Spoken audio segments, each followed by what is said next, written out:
ആ സാറേ നമസ്കാരം.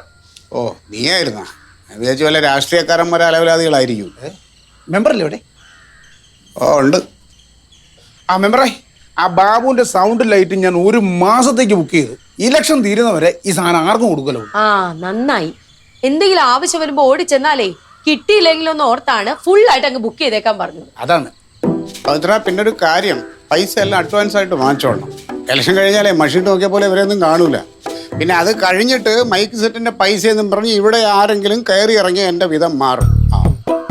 അതെ, ഞങ്ങളുടെ കയ്യിൽ ആവശ്യത്തിന് കാശൊക്കെ ഉണ്ട്. അതൊക്കെ ഇപ്പൊ പറയും. ഇലക്ഷൻ കഴിഞ്ഞ സ്ഥാനാർത്ഥി 8 നില പൊട്ടി കഴിയുമ്പോ ഇവരൊക്കെ മുങ്ങും.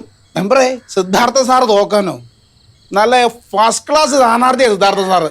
പിന്നെ അല്ലാതെ അങ്ങനെ പറഞ്ഞു കൊടുക്കും. സിദ്ധാർത്ഥ സാറിനെ സ്ഥാനാർത്ഥിയായിട്ട് പ്രഖ്യാപിച്ചപ്പോ തന്നെ ഞങ്ങൾ ജയിച്ചു. ഇനി എലക്ഷൻ നടത്തി വോട്ട് എണ്ണിയാ മതി. അയ്യോ, അങ്ങനെയാണെങ്കിൽ പിന്നെ ഈ മൈക്ക് സെറ്റും ഈ പ്രചരണത്തിൻ്റെ ഒന്നും ആവശ്യമില്ലല്ലോ. എൻ്റെ പവിത്ര, ഇതൊക്കെ ഒരു വെറുതെ പറയുന്നതാണ്. ഈ സിദ്ധാർത്ഥനുണ്ടല്ലോ, ആള് മഹാ കുഴപ്പക്കാരനാണ്. അയാളെ പറ്റി ശരിക്കും ആരോപണങ്ങളുണ്ട്. എന്തോ അഴിമതി കേസിലൊക്കെ പെട്ടിട്ടുണ്ടെന്നാണ് ഞാൻ അറിഞ്ഞത്. എന്നെ പറഞ്ഞാണ് ഈ സാറി പറയുന്നത്. സാറ് അതൊക്കെ ശത്രുക്കൾ പറഞ്ഞുണ്ടാക്കുന്നല്ലേ. നിങ്ങൾ ഈ അഴിമതി എന്ന് നിങ്ങൾ പറയുന്നുണ്ടല്ലോ, നിനക്ക് തെളിവുണ്ടോ?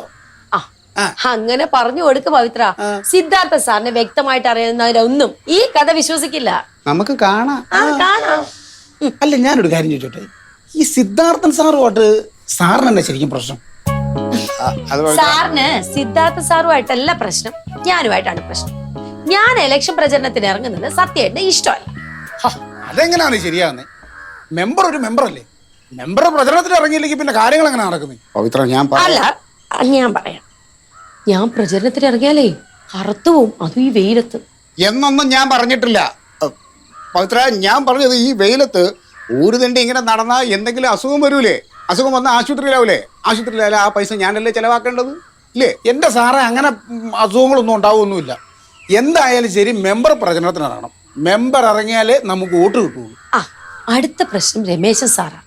രമേശൻ സാറിനെ എന്താണെന്ന് അറിവിടെ സത്യം പണ്ടേ കണ്ടുകൂടാ. അവനൊരു പൂലോക വായി നോക്കി, അത് തന്നെയാണ് പ്രശ്നം. ആര്, രമേശൻ സാറോ? രമേശൻ സാർ എക്സ്ട്രാ ഡീസന്റ് മനുഷ്യനാണ്. മാത്രമല്ല, നമ്മുടെ മെമ്പർ ഇലക്ഷൻ എന്ന സമയത്ത് മെമ്പറുടെ പ്രചരണത്തിന്റെ മുന്നിൽ നിന്നത് ഈ രമേശൻ സാറല്ലായിരുന്നു. എന്റെ പവിത്ര, അതൊക്കെ അവന്റെ അടവാണ്. ഞാനൊരു കാര്യം പറയാം, രമേശന്റെ കൂടെ നീ പ്രചരണത്തിന് പോണ്ട. ഞാൻ എന്തായാലും പ്രചരണത്തിന് പോവും.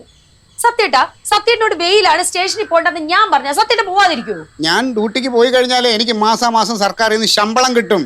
നീ ഈ വെയിലത്ത് തെണ്ടി തിരിയാൻ പോയി കഴിഞ്ഞാൽ നിനക്ക് എന്ത് ചക്കക്കുരു കിട്ടുമോടി? പോലീസുകാരുടെ ജോലി ചെയ്യുന്നു, രാഷ്ട്രീയക്കാരുടെ ജോലി ചെയ്യുന്നു, അത്രേ ഉള്ളൂ. ഞാൻ ഇലക്ഷൻ പ്രചരണത്തിൽ പോയിരിക്കും. അതാണ്. ഈ സിദ്ധാർത്ഥൻ സാർ എന്ന് പറയുന്ന മനുഷ്യൻ നാളെ പുഷ്പം പോലെ ജയിക്കും. സാറ് ജയിച്ചു കഴിഞ്ഞാൽ അതിൻ്റെ ഒരു ഗുണം ഈ പറയുന്ന മെമ്പർക്കും കൂടെയാണ്. എന്തിനാ സാറേ ഇതിനകത്തൊക്കെ കൊണ്ട് തലയിടുന്നു? പവിത്ര, ആർച്ച എൻ്റെ ഭാര്യയാണ്. എൻ്റെ ഭാര്യ എന്ത് ചെയ്യണമെന്ന് ഞാൻ തീരുമാനിക്കും. തൽക്കാലം ഞാൻ പുറത്തുനിന്ന് ഉപദേശം എടുക്കുന്നില്ല. എടുക്കുമ്പോൾ ഞാൻ അറിയിക്കാം കേട്ടോ. അപ്പം എനിക്ക് പോകാമല്ലോ? തീർച്ചയായിട്ടും.